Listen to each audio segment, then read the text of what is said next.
भनेको थिएँ मैले बाँचेर विदेशबाट फर्केर आइयो यसको बुढापा सरकारी जागिरै हो त्यही भएर यिनीहरूले धेरै कमाउँछ भनेर मैले यसको खेदो गरेको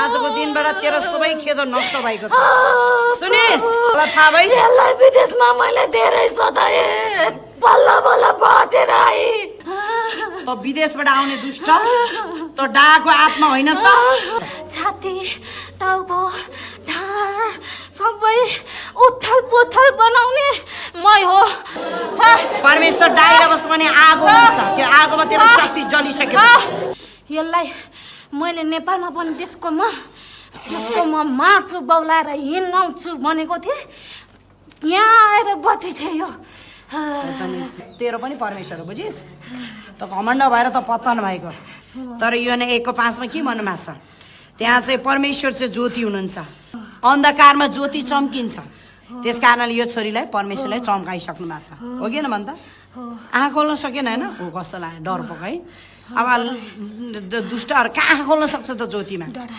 डराए ल अब निस्केर जान त सुनिस तेरो गेम त केही छिनको बुझिस अशुद्ध आत्मा छली आत्मा हो त अब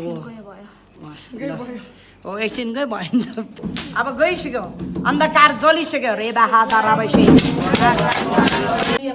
घरमा नि भनेन झन् दिनकै गाह्रो हुन्छ सक्दै सकेन कि पछि त अनि मरुला मनमा एकदम छटपटी हुने मर्न मन लाग्ने कि मलाई त यसरी नै मान्छेहरू चाहिँ दिन प्रतिदिन विदेशमा धेरै छटपटी धेरै दुष्ट आत्माहरूको कारणले बितिरहेछ क्या त म घर जान्छु म मेरो टिकटै म आफै काटेर जान्छु मलाई टिकट मात्रै काटिदिनुहोस् के प्रोसेस मिलाउनु छ हजुरले त्यति सहायता दिनुहोस् म मेरै पैसाले जान्छु मलाई ब्लक गरिदिनुहोस् भन्थे ल तिमी नेपाल जाने भयो तिमीलाई म नेपाल यो गल्फ कन्ट्री कुनै नआउन मिल्ने गरी पठाइदिन्छु तर तिमीले टिकट काट्नुपर्छ भने कि अनि मैले चाहिँ त्यो डिसिजन लिएँ मेरो जीवन त म नयाँ जीवन पाएँ भने त यस्तो पैसा त म फेरि कमाउँछु नि के समस्या थियो हजुरको चाहिँ अनि मलाई चाहिँ यस्तो थियो कि एकदम यो दिमागमा ब्लक गर्ने के रिङ्गाटा चलाउने दिमागमा ब्लक गर्ने अनि यो मुटुमा खिले एकदम समातेर राखेको जस्तो हुने अनि त्यसपछि एकदम छटपटी हुने मानसिक मलाई एन्जाइटी डिप्रेसन हो भने के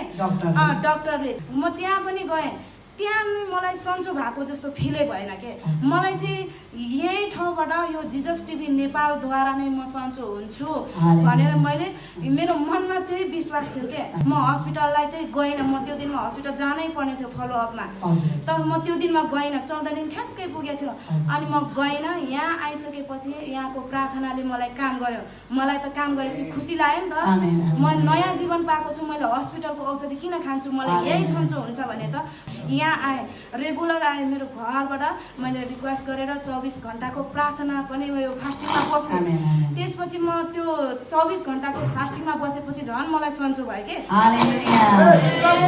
कति धेरै रहेछ भन्ने कुरा त्यहाँबाट मैले बुझेँ त्यसपछि म झन् आउन मन लाग्यो मलाई उतातिर बोलाए पनि म यहीँ जान्छु म यहीँ सन्चो हुन्छु किनकि म यहीँ सन्चो भएको कारणले म यहाँ छोड्दिनँ म यहाँ आउँछु र यसरी नयाँ जीवन पाएको छु हजुर चाहिँ भिजा चाहिँ कति वर्षको थियो नानी तपाईँ 2 वर्षको थियो मेरो 2 वर्षको थियो हजुर कति वर्षमा फिर्ता आउनुभयो म चाहिँ वर्ष नै नपुग्दै 6 महिनामा रनिङ थियो हजुर 6 महिनामा आउन पर्यो के यहाँ आएर म सन्चो भएको छु औषधि छुटकारा गरेको छु हालेलुया नयाँ जीवन लिएर तपाईहरुको सामुने यसरी उभिएर चाहिँ मलाई प्रभुले बोल्न सक्ने हिम्मत जुटाइदिनु भएको छ शक्ति दिनु अनि जति पनि हजुरले भन्नुभयो हैन देश विदेशमा साँच्चै नै एकदमै बिमारहरू हुनुहुन्छ उहाँहरूलाई चाहिँ तपाईँ के मेसेज दिनुहुन्छ यो विषयमा म चाहिँ यसो भन्छु अब के मेसेज दिन्छु भने जब त्यो बिरामी मान्छे जब बिरामी हुन्छ उसलाई मात्रै थाहा हुन्छ उसको व्यथा अरू कसैलाई पनि थाहा हुँदैन के लास्टै नभएको अवस्थामा त हामीले आफू बाँच्नको लागि त जे पनि गर्न पर्छ नि त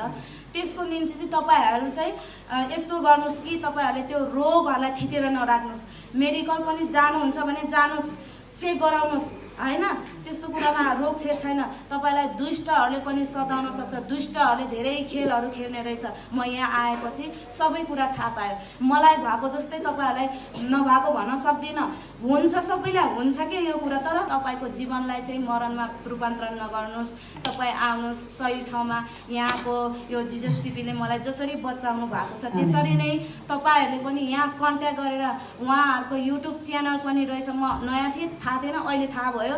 त्यो युट्युब च्यानलमा उहाँहरूको नम्बरहरू छ, त्यो नम्बरद्वारा हजुरहरूले कन्ट्याक्ट गरेर तपाईँहरूले सेवा लिनुभयो। उहाँहरूको पवित्र आत्माद्वारा काम गर्नुहुन्छ। तपाईँले त्यो कुरालाई चाहिँ दिमागमा राख्नुहोस्, यसरी आफ्नो जीवनमा फ्याल्नुहोस्। अर्काको देशमा तपाईँले नयाँ जीवन चाहिँ प्रभुमा पाउनुहोस्, यही भन्न चाहन्छु। आज त हजुरको पति आउनु भएको छैन, उहाँले चाहिँ के भन्नुभयो त? तपाईँ अचानक यसरी निको हुनु, आउनु, नेपाल फर्किनु, अहिले उहाँ त सरप्राइजै भयो होला। उहाँले चाहिँ के भन्नुभएको थियो बाबुले चाहिँ? उहाँले चाहिँ के भन्नुहुन्थ्यो, उतै राम्रो सन्चो हुन्छ भने चर्चमा जाऊ पनि भन्नुभएको हो। निको भएको देखेर उहाँ चाहिँ खुसी हुनुहुन्छ? खुसी हुनुहुन्छ। म भन्नुहुन्छ, म त भन्छु सिधै, मेरो आत्माबाटै भन्छ कि औषधि नखाइ म सन्चो भयो भने किन मलाई औषधि चाहियो? म औषधि बिना नै म यहीँ गएर सन्चो हुन्छु भने म चाहिँदैन भन्छु। अनि उहाँले चाहिँ तिमी सन्चो चाहिँ भएको हो, यो कुरालाई चाहिँ उहाँले स्वीकार देख्नुभयो होइन? यो भने यीशुलाई देखेको है। हुन्छ, धन्यवाद, प्रभुलाई स्तुति होस्। हजुर खुसी हुनुहुन्छ? म खुसी छु। विदेशबाट त्यत्रो वर्ष ग्यापिङ होइन, अब आर्थिकहरू कमाउने मान्छे यसरी आउँदा तपाईँलाई दुःख त लाग्दैन नि? छैन, मैले नयाँ जीवन पाएको छु। यो पैसा त मैले फेरि पनि कमाउन हालेलुया।